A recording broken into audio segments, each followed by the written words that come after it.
Wipro company जड़े software engineer आज आम मंच पाइचु मु बर्तमान अनुरोध करी जो बर्तमान इंजीनियर देवेंद्र धिंदा को मैं अनुरोध करी सी अभिभाषण रखिए। देवेंद्र धिंदा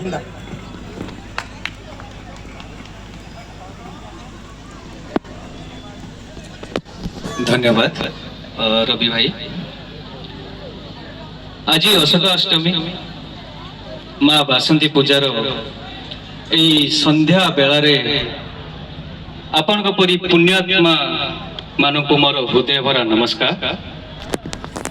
मलय संध्यार ए सतीर्थ अतिथि वृंद विशाल भूखंडर ये रसाल अभिव्यक्त यही महोत्सव जहाँ एक आमर आंचलिक महोत्सव आम अंचलर कला साहित्य संस्कृति माटी मार वंदना को मने पकाइवाई साहाଯ୍ୟର हाथ बढ़ेथिबा ए आंचलिक महोत्सवर समस्त सदस्य वृंद मंचासीन प्रिय गोविंद भाई और शोभना भाई